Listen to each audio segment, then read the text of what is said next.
Yeah, one of the major themes that we've been seeing at the show is the tech tax that's being infused into the ecosystem.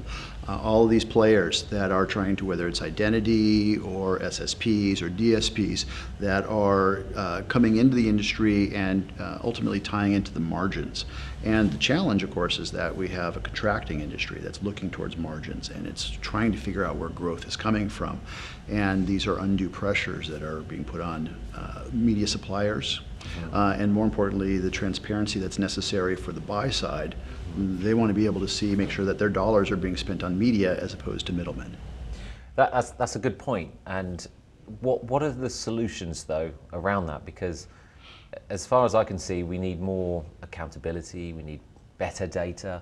You know, there's the death of cookies and the rest of it. But there's a big pressure on the margin. So what's the solution to all this? Right. There's a lot of pressure on the industry as we go throughout, whether it's the death of the third-party cookie and other things. Ultimately, the solution here is to, when we look at what these providers are giving the industry, which is automation, right? And these are just methods of automation. Can there be more direct methods of automation? It's an industry that has sold directly for a very long time and actually has had a number of challenges, whether it's the MVPDs with their interconnects and the way that they interoperate with each other. That's a form of automation. Whether some of the more modern ways that we're seeing things with addressability, where there's automation going on between programmers and MVPDs. So I think that there are mechanisms that are built out and exist for us to build upon, learn, and iterate from. How would you recommend networks and networks and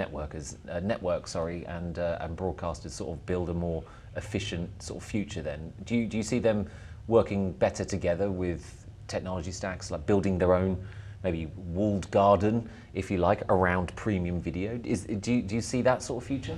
Yeah, there is a definite future for the industry by having the programmers and the MVPDs work together in a much more collaborative fashion. And they've started making inroads to that. I think they just need to build on these relationships. Traditionally, it's a very confrontational relationship where the programmers are working with carriage fees and retransmission fees against the MVPDs. However, I think they need to work past those parts of the business to understand that the scale necessary to provide real advertiser solutions only comes from them working together. A single programmer or a single MVPD doesn't have sufficient scale to deliver the targeted solutions that brands are requiring. And finally on this, there's been a lot of talk about measurement and currency. So it sort of feeds into this question of the inefficiency that could come about if you have multiple currencies. Like, what's your sort of view on whether that's as more harmful to the industry or beneficial to the industry if we suddenly emerge with multiple currencies? So the incorporation of multiple currencies obviously puts a new wrinkle. We've been working so long now with Nielsen and Comscore as the predominant ones.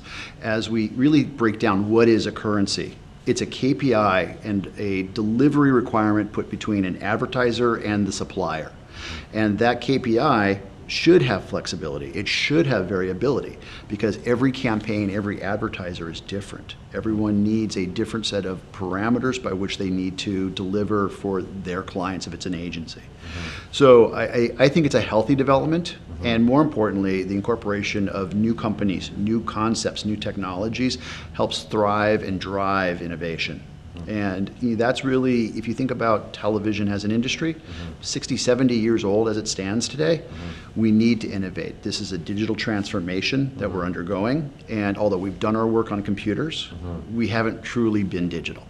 And I think that that's really what we're looking at happening. And as these currencies come in, along with the targeting that's necessary, the automation that's necessary, the direct-to-consumer offerings, and as a programmer learns to capture and own their audience and then deliver that audience at scale back to brands, everybody wins.